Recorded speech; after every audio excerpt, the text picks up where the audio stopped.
Alright, everybody. So I've been requested by Jules to do a quick overview of what I did on her Genie machine for her water setup. So I'll put links below of all the stuff you'll need.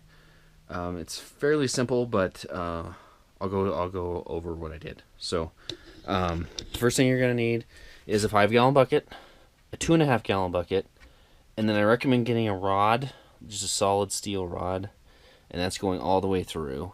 I had some bolts here to hold this up, and it didn't work very well, so this is the best way.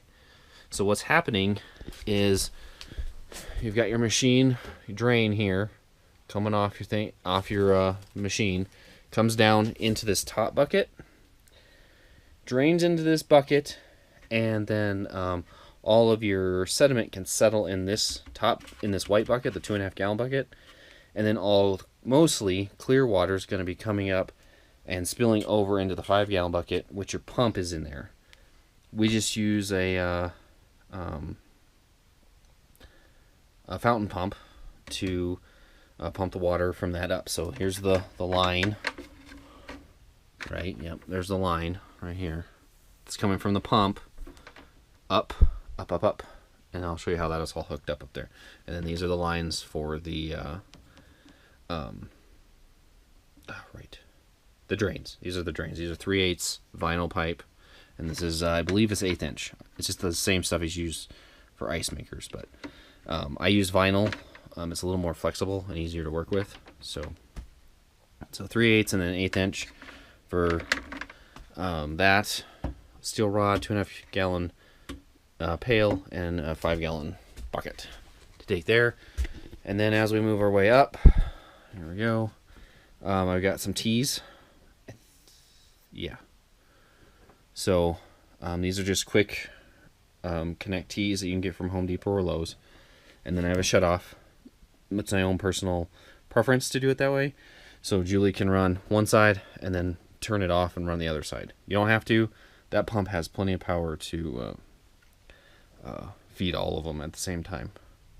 But anyway, tees off, goes to the other side, comes up to a shutoff, tees off again to hit this one, another tee to hit this one and that one.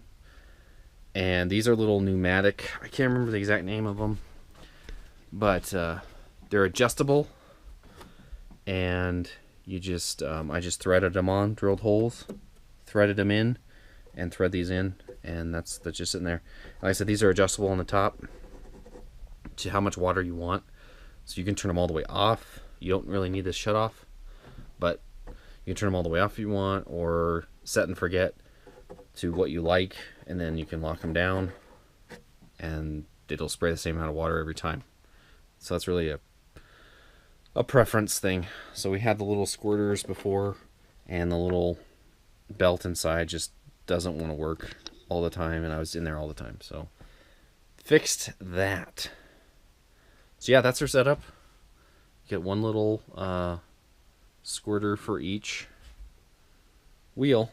You just got to measure it out, line it up so it's as center as you can, and get it right over the wheel. You're good to go. I like to spray it on the back so that the water grabs from the back and is swooped up. If you don't like that, you can switch it and put it in the front. It's really personal preference. It really isn't a big deal. So yeah, that's the setup. So it's going to squirt water, fill up the tray, drain the water down into the buckets, into the 2.5-gallon bucket. Like I said, it's going to fill that 2.5-gallon bucket up, then start spilling over into the 5-gallon bucket, and then the pump grabs that cleaner water and brings it back up. So it just is a redundant loop. It just keeps cycling water back around. So yeah. So Jules wanted me to show you guys how I built that. It's not my idea. I don't know his name. It's a gentleman who owned that behemoth of a